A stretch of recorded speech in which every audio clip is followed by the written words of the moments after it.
Support comes from the Missouri Forest Products Association, saluting Earth Day on April 22nd with an ongoing commitment to help offset carbon emissions with sustainable harvesting of Missouri forests. Details at choosewood.com. From St. Louis Public Radio. This is St. Louis on the Air. These are wild animals. They have their lives of their own. They do not perform these bizarre tricks in the wild. This is, a lot of people don't think about what has to happen for that tiger to jump through the fire. Tigers are scared of fire. They run away from it in the wild. Elephants, belong on sand in Asia. Why are Asian elephants on cement in Missouri?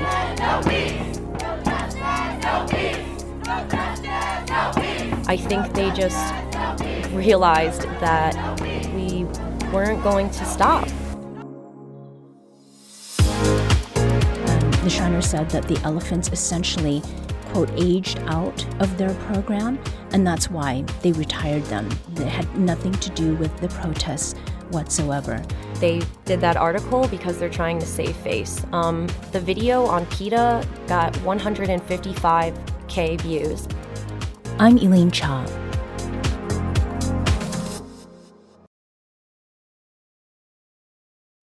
For many who've grown up in the U.S., a circus experience is almost synonymous with larger-than-life animal acts. Horses galloping with riders standing aloft, lions and tigers leaping through rings of fire, and elephants in ring formation, trunks holding tails in single file, or with forelegs holding them up against the back of the pachyderm in front to walk on hind legs in a circle. Well, starting this year, St. Louis area circus goers will no longer see elephants under the Moolah Shrine Big Top. And here to talk about efforts to break that 80-year history of animal performance is local activist and protester Sasha Zemmel. Sasha, welcome to the show. Hi, thanks for having me. Starting a year and 3 months ago, so late fall of 2021, you began leading nonviolent protests against the Moolah Shrine Circus for its treatment of animals. What prompted those efforts?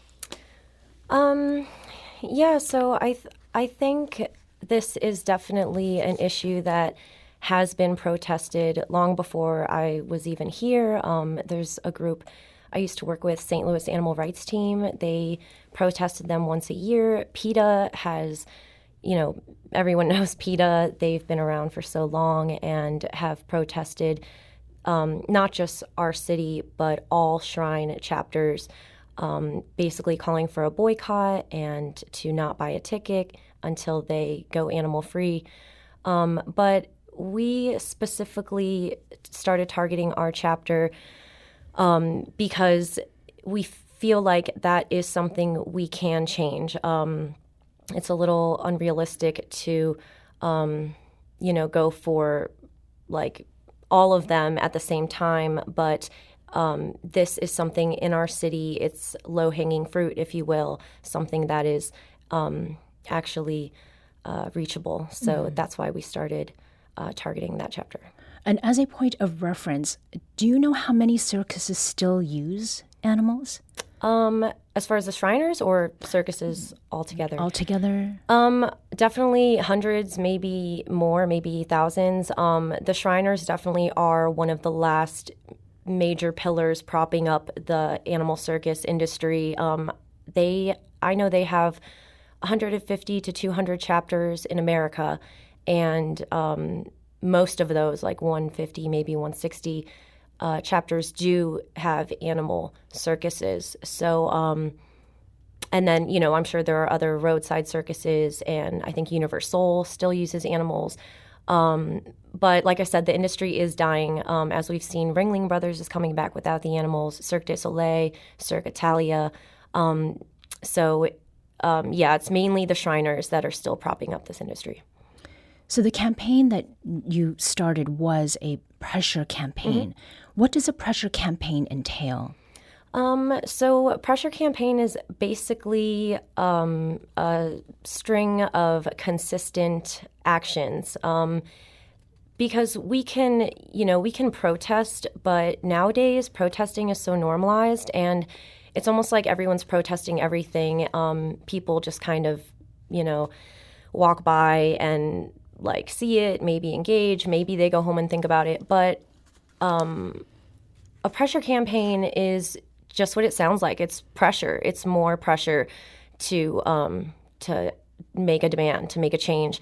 And I think it's very necessary for us to bring this pressure and this sense of urgency to these issues. Because if we're just like standing, like super far away once a year at a circus, they're not going to feel it. They're not going to be inclined to change.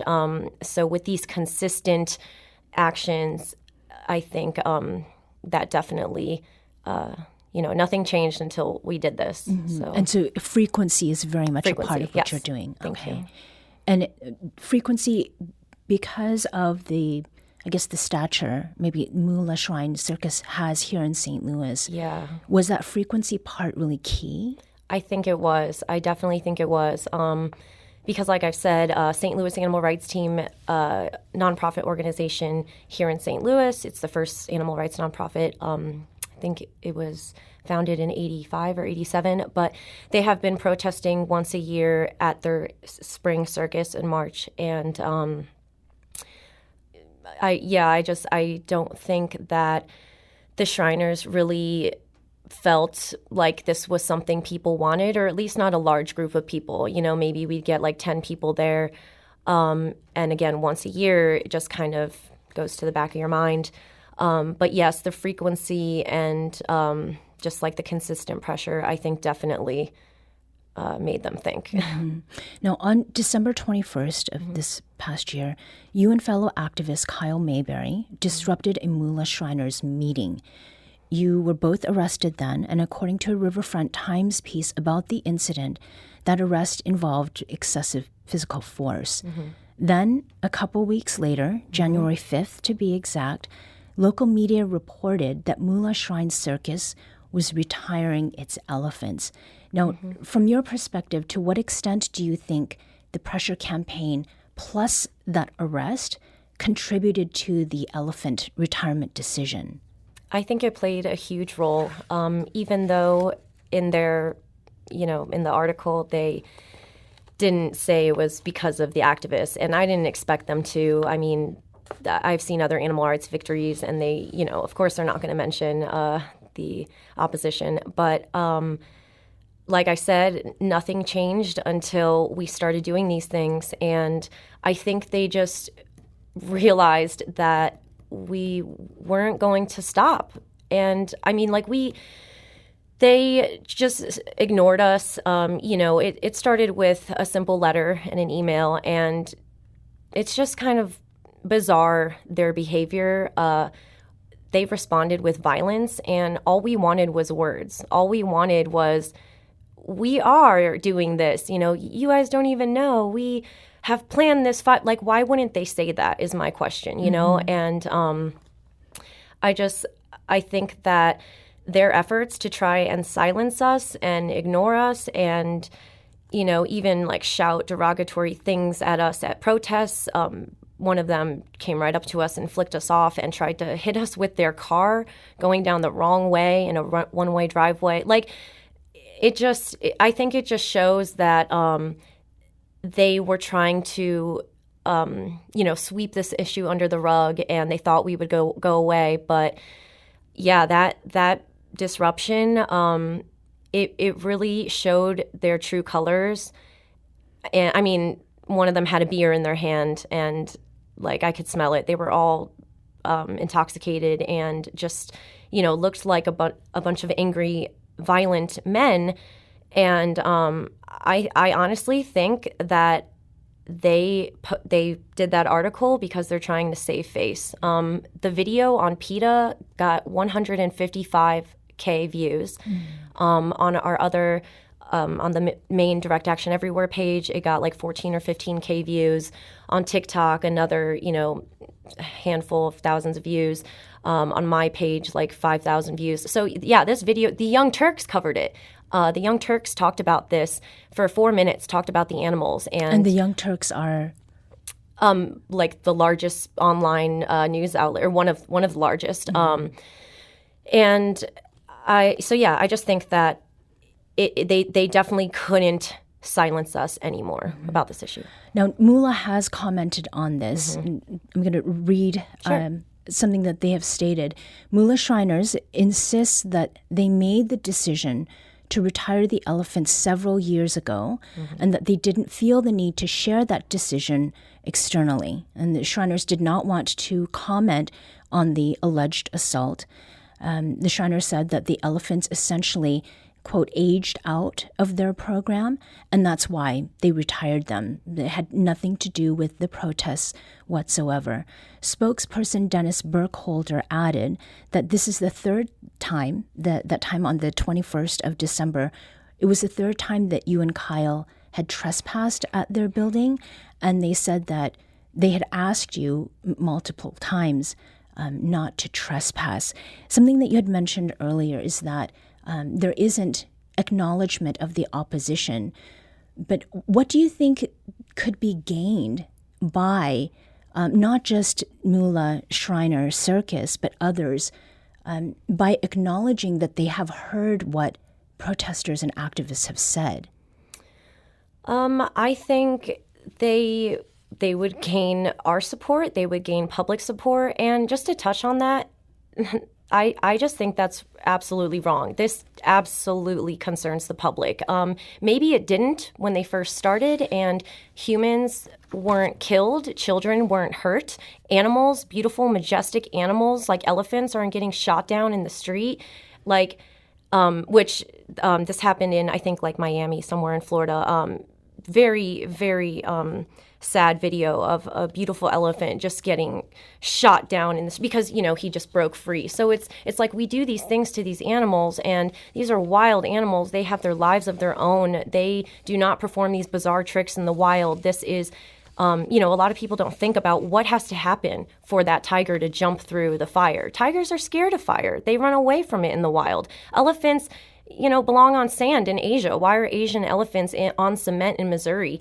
So this absolutely does concern the public, and also the public wants to hear from them, and I think it's kind of disrespectful. It's a smack in the face to people who have started petitions. PETA's petition for the Shriners International has 260,000 signatures. Another activist that started a petition just for the Moolah chapter in 2017, her petition got I think it's 130,000 signatures, and then ours that we just started like a year ago has 2,000.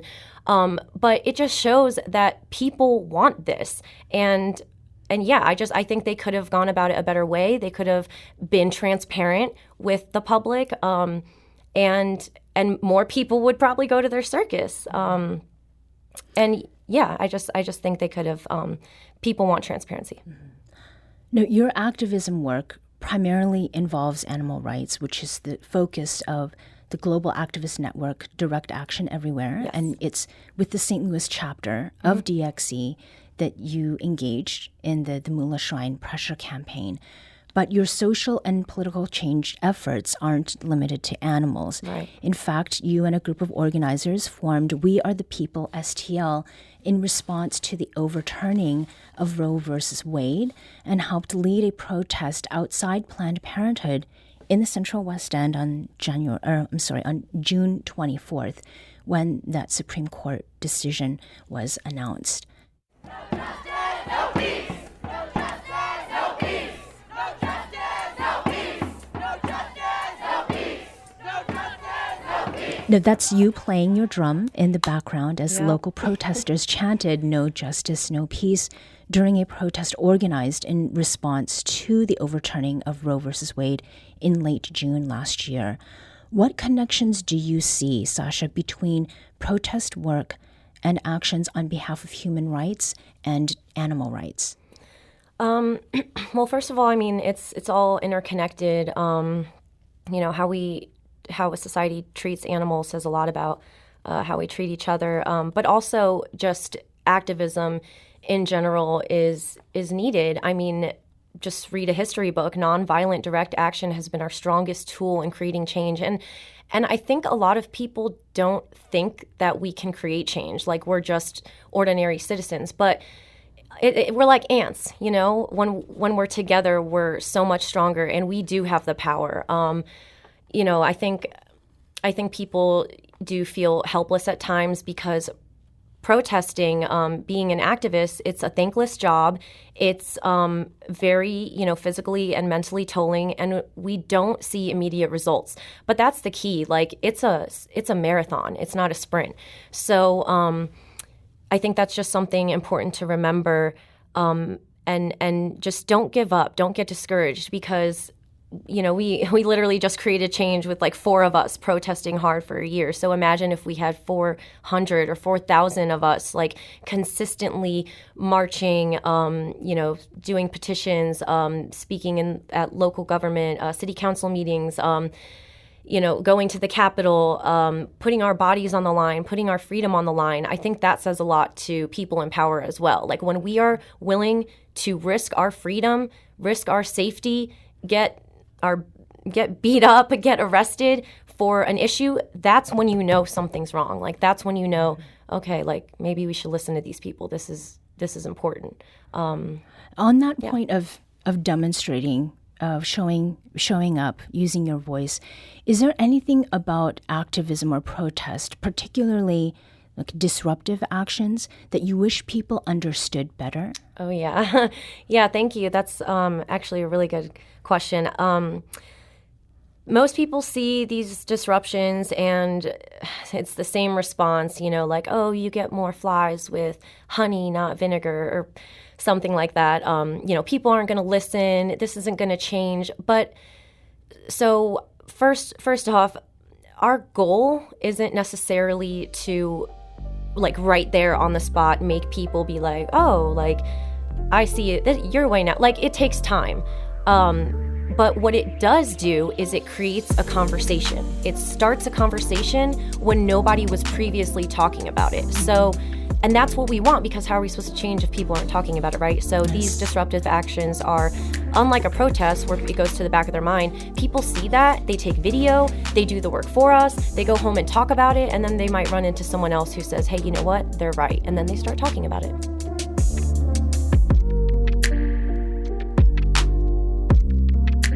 Sasha Zemmel is an animal and human rights activist and protester based here in St. Louis. Thank you so much for joining us today, Sasha. Thanks for having me.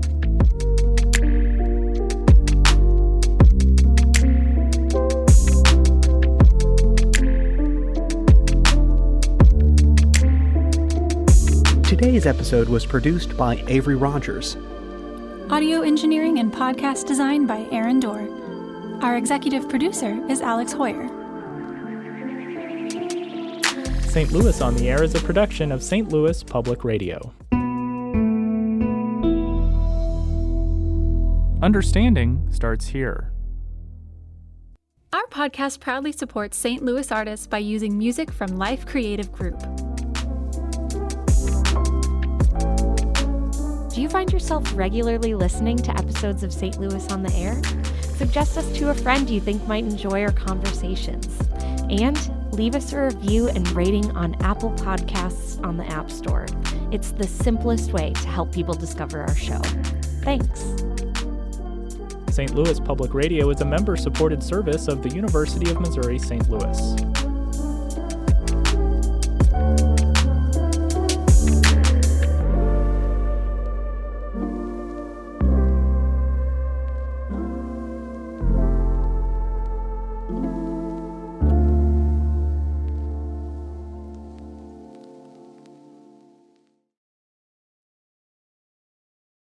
Support comes from the Missouri Forest Products Association, saluting Earth Day on April 22nd with an ongoing commitment to help offset carbon emissions with sustainable harvesting of Missouri forests. Details at choosewood.com.